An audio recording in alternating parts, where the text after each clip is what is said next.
It just don't matter who's right. And welcome back to Red Card. I'm your host, Anthony Toter. And once again, I want to thank David Monsalve for joining us live from Finland. And right now, joining us from Canada's men's national team, one of my all-time favorites, still playing for Canada, Julian De Guzman. Julian, welcome to Red Card, my friend.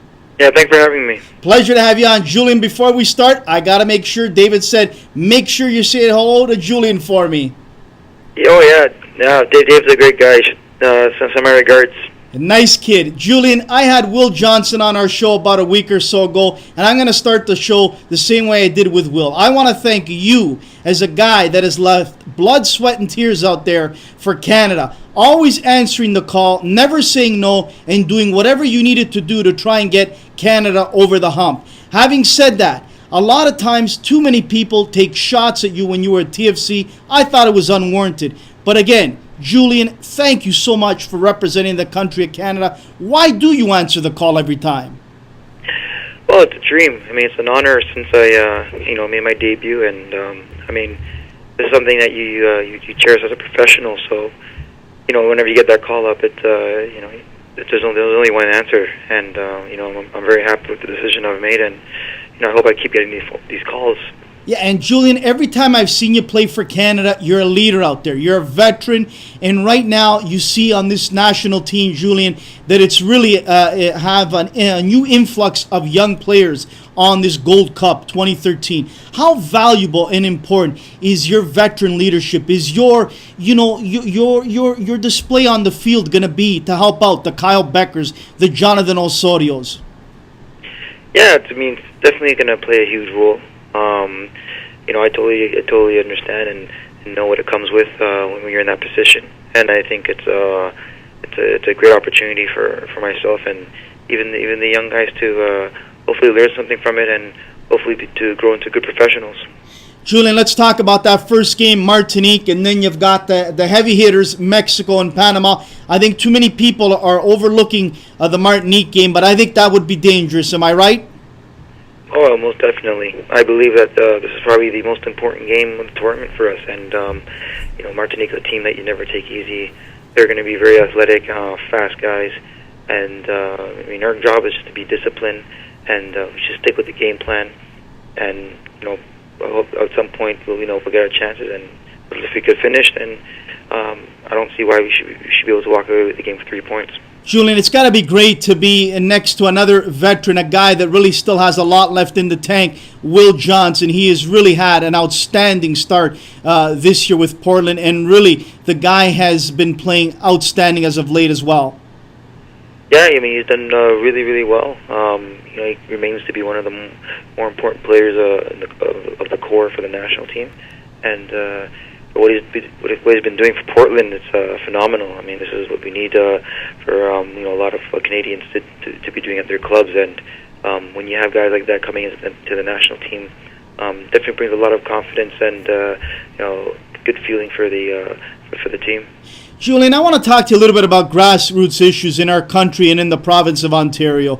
A lot lately has been talked about long-term player development, and a lot of time that it's been spent designing this and going forward with it really hard in the next few months to come. I want to get your thoughts on youth coaching and player development. What needs to change in Ontario and in Canada so we can catch up to the US of A? Well, I believe we have a long way to go. We're the process of the development for the youth and coaching has been quite slow. It's just unfortunate with the structure of the game. It hasn't really been in the right place or the best place for youth to actually get the best development. And the problem with that, I think it's time,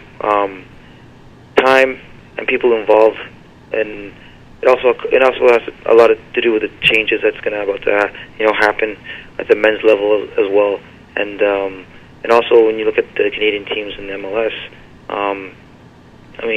the number of Canadians you see in those teams are not what we expect it to be. So the focus for the youth development in Canada, it's definitely something that needs to be worked on.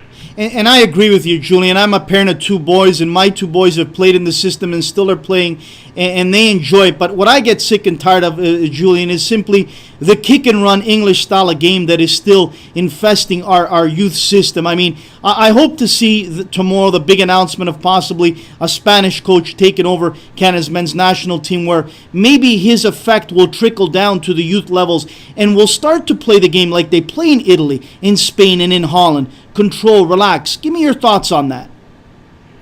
Yeah, I mean, that would definitely have a huge impact, and also a big turnaround on the development of the game for not just for the players but also for coaches. And I mean, I think the thing is about for Canadians, we still lack a lot of education in terms of the game, and if we could get that working, I'm sure there'd be a big difference in the result of the development in Canada. So it's a matter of time, and hopefully the right decision is made, and from there, I mean, it'll be a brighter future for soccer in Canada.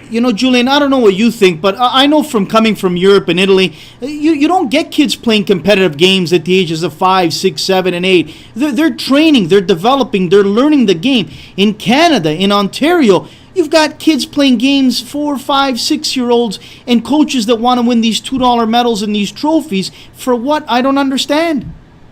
I know. It's something that still exists, and even from when I was growing up, that's one thing I can remember, as a youth player. But yeah, you're right. I mean, we definitely need to spend quality time in developing the skills of players, and the thing about, especially in Ontario, I think it probably has the most talented amount of talent for soccer in the entire country, and it's just unfortunate that you think if TFC could have been something for the youth and coming through academies and becoming good players, but it just hasn't been the answer for that. So no, I'll speak, and I don't want you to speak on that, but I think it's been a poison in many ways. I mean, I look at Kyle Becker, and when he plays for Canada, he's a totally different player, and he's a guy that's on the rise, like Jonathan Osorio, Daniil Henry. Is it great, Julian, to see these young kids finally starting to improve? But is it also important that these kids understand that, hey, these games are important when you put on that Canada jersey, and you've got to be focused? Because sometimes I also find this young generation, Julian, they're not completely focused. Yeah, the mentality definitely is something that it plays a key role. I mean, it's great to see these young guys like Becker, Henry, Morgan, and Rosario make it through the rankings and get their opportunity at TFC. But I think it's also important for them to continue to shoot high, and I believe that there's more than just TFC, and hopefully they can find themselves overseas and continue to develop their skills. So for what they've been doing right now, it's been great, and they just have to believe it could also be better in the future. So them making the national team is a good sign as well, and hopefully they're able to adjust and adapt to the level as soon as possible. Julian, I don't know about you, but the next time World Cup qualifying comes around, I think a year in advance. I've always said this. I don't understand why we play friendlies with European countries and South American countries. Why wouldn't we play as many friendlies as we can with CONCACAF nations so we understand them when the big important games are on the line? Do you feel that this is something that needs to change or that is vital for the next time around in qualifying? Yeah, it really is, and the games that we should be looking towards in terms of friendly are definitely games that we could relate to in qualifiers. So, I mean, it's unfortunate that we won't be involved for next year's World Cup, but this is something that needs to be pointed out, and hopefully when the new coach comes in and takes over, this will be something a huge concern for his case. And I mean, now that we have the young players getting involved, this is something they need to be getting experience about. So it's good that we got a group of young guys getting involved for the Gold Cup, and this is something. It's a huge opportunity for the game to to take another step forward. And I also think, Julian, that it's important that we get a man that has respect all over the world. And if it's true that the next coach will be Benito Floro, former Real Madrid manager, I think this is a great day in Canadian soccer history, because instantly we'll get respect from all over the world, because when you attach Real Madrid and former coach in Canada, that goes a long way. And I got to tell you, Julian, then we might not hear the stories of players turning their back on Canada. We might get players saying, yes, I want to play for the country I was born in, because this is what it's all about. Yeah, I mean, if it turns out to be a respectable name, then definitely it gains respect just for the nation itself, and it's just important that whoever does come over and take over this job, somebody who acknowledges and knows what needs to be done for Canadian football. Last thing is this, Julian, then we'll let you go. I think it's vital and important in this country that we establish a professional league coast to coast and get it going sooner than later. I mean, it's great to have MLS, but I think it's important that we have our own professional league where the national coach can go watch and scout, where players can look up to and say, hey, I can play for Hamilton, I can play for Vaughan, North York, whatever. How do you feel about that? Yeah, I think that's been a huge task and challenge that a lot of Canadian players have been, having problems with, is not being able to have their own professional league. So at the moment now, they look towards TFCs, the Vancouver Whitecaps, and the Montreal Impacts, and it still remains a problem because it's limited. And if that could, change in the future, where we do have a professional league and there's a lot more support and money invested into the country, then I think it's definitely a massive step forward. But it's been something that's been missing in our development for football, for kids, young players, coaches, everything in general. So pretty much every league or every country in the world have their own league, except for Canada. So, and that's something that really needs to change, hopefully, in the future. Julian, we'll leave it at this. What do you want to tell young Canadian boys out there that one day want to strive and believe to play for Team Canada like you have and be a star player, not only in Canada, but you've been a star player in Europe as well? What do they need to do? Because today, Julian, we see a lot of social media, a lot of computers and things of that nature take over that young mind of a player. Back in your day, I'm pretty sure, Julian, you spent a ton of time passing or shooting or working on your game. What do they need to do?